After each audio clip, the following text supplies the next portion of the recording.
Hey, what's good everybody, we're back in No Man's Sky and today I want to go over the subject of mods, specifically mods for the console version of this game. This includes both the PS4 as well as the upcoming Xbox One release with the next update. We already have a rather hefty selection of modifications we can apply to the game on the PC version. There are many amazing mod creators out there who brought a wide variety of options, from simple tweaks to more complex environmental or texture upgrades and even total overhauls. Heck, some mods such as Rayrod's overhaul, which is by far the biggest mod out there for No Man's Sky, manages to completely change the face of it. Nonetheless, at the time of making this video there is no official word on modding for the console version of No Man's Sky, but that doesn't mean this won't change in the future. No matter how or when this will happen, if it happens, there are a few ways both Sony and Microsoft could bring up modding for the console version of No Man's Sky. To make this analysis easier, I'm going to take into account the precedent both of these consoles have set with other way bigger games. One such game being of course Skyrim. Both Sony and Microsoft are rather reserved into letting modding be a full thing on any of the game present on their respective platforms, and for good reason. On one hand, they are protecting their business. If Sony or Microsoft started letting users freely modifying their own installations, then that would immediately translate in less sales for additional content such as cosmetics or DLCs. It's easy to understand why this reasoning is so important from a business point of view. On the other hand, since modifications can, and more often than not, ruin an installation, their strict rules are also a form of protecting against possible damages users might claim against them. As a matter of fact, even when modding Skyrim on the console, you get a warning screen about this very thing. Mods, by excellence, are not bug tested nor analyzed by the developers themselves, hence the reason why they can't promise it won't affect the stability. While this might seem a bit anti-consumer, it's more or less a way for the big platforms to defend themselves. It's much easier to mod a game on the PC environment rather than on a console. To make it simple, modding on a PC, while it can require a lot of hours to getting used to, doesn't typically mess up with something that is beyond repairing. At worst, you delete all mods and reinstall everything until the problem is gone. Even if somehow it requires you by some absurd reason to reinstall your operating system completely, it's still a rather easy process even for the less tech-savvy people. That's not the same issue with the console, unfortunately. You can't really reinstall your operating system if something bad happens or if you completely break up your installation, which honestly shouldn't really happen that much, but it can, and sometimes it does happen. Since a console is more of a family entertainment piece of hardware,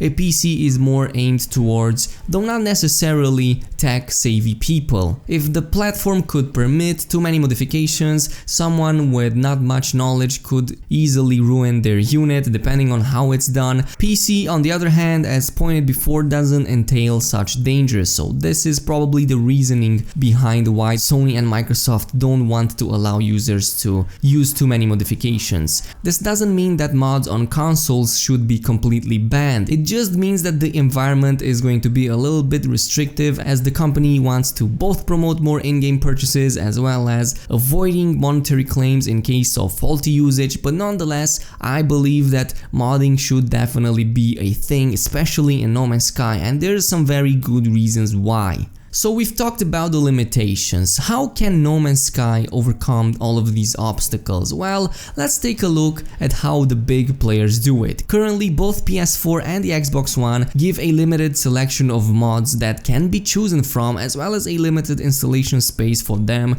This is of course for Skyrim. The PS4 lets users install only up to 1 GB of mods, while the Xbox is a little bit more permissive and lets an additional space of 5 gigs. Both only allow the installation of mods that exclusively use in-game assets, so nothing third-party, and both go through the Bethesda network launcher. So this is why Bethesda was able to eventually create and sell their own mods. And even with the initial controversy, which I don't want to go into too much detail on, has managed to make it okay for both consumers and for themselves. The mods over there are rather cheap and you can get some pretty good stuff over there, but of course the ones created by the fans are still by far the best out there. I'm not saying that No Man's Sky should have a paid mod section, I'm not saying that at all. It's just a comparison that I'm drawing right here, and bringing a reasoning behind Sony's and Microsoft's action. Now if you take a look back at No Man's Sky and comparing with all the restrictions, even a 1 GB modding limit is way more than needed for this game. If you take all of the mods out there except for Rayrod's overhaul maybe,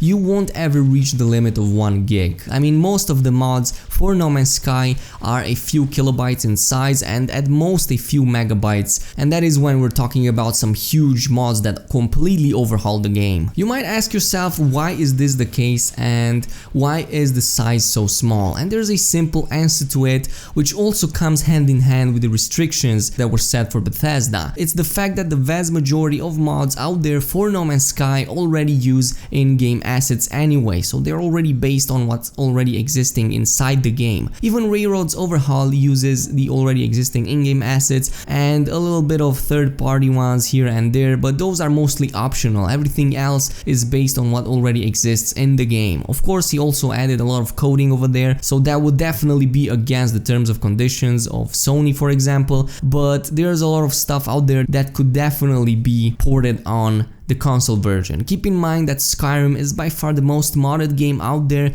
and it's been out for over 6 years, and only in the past couple of years did the console version get to see mods being added. What this means is that there has to be a huge community effort to sway Sony into allowing us to mod the game on the console. You might be thinking that after all of this is said and done, No Man's Sky would probably never see modifications on the console version. Well, there might still be a chance. Since next is really amping people up, the community will most probably see a substantial increase in the next period. The vast majority of people see the evolution of No Man's Sky in a very positive light, so this could also contribute to even more people buying the game. We as players and members of the No Man's Sky community could pressure Hello Games into creating their own version of the net launcher Bethesda uses, or other games that allow modifications for the console, or at least have something client-side that lets you install mods of your choice. Heck, even if we convince Sony to allow a quarter of what they give to Skyrim, that's more than enough to install many mods that will completely change the face of your game.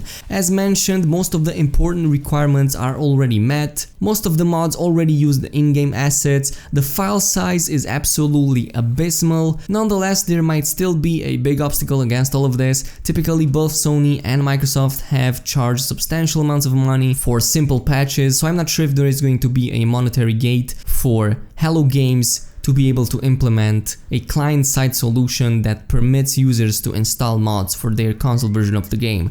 I'm not even sure how feasible would be for them from a business point of view. No Man's Sky definitely won't support any type of microtransaction. Hello Games has already expressed many times in the past that all the updates that they are creating will forever be free, and it would not make really any sense. Of course, it would stir a lot of controversy, so everything from now on in the game will be free anyway. This is why, from a business point of view, it might make Sony to never consider this as an option at all. But as long as there's a community effort and a voice to be heard, we might very well see that in the future. I'm not sure how much time we'll need for that in order to happen, but honestly, we are already there with the requirements. As I've said, the vast majority of mods already have very small file sizes, as well as the fact that they are using the already existing in-game assets for the most part. As for the mod's interactivity with multiplayer, as I know this is something a lot of people worry about, I think that wouldn't be an issue anyway, since anything you mod in your own installation will not be seen by other players anyway. Like even now, if you mod your game substantially, only your local gameplay will be affected. Everything on the servers will still remain the same and everybody else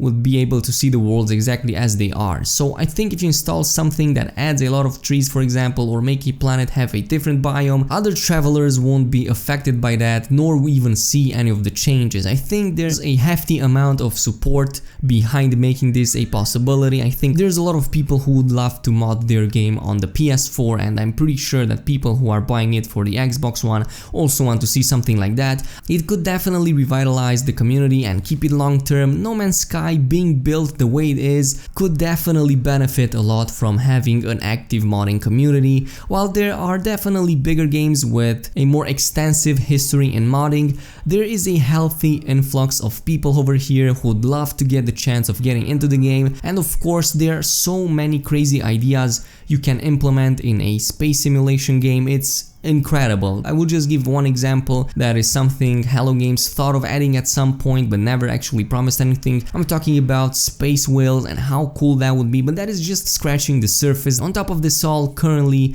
the PS4 has the biggest community in No Man's Sky, and by the looks of it, the Xbox might end up being close up there as well. This means that there's enough potential for modding to become much more extensive with all the people getting in, and of course with how easy it would be to implement something like this. So tell me what you guys think about all of this. Do you guys even want modding on the console version of the game? Do you think Sony and Microsoft would even allow something like this?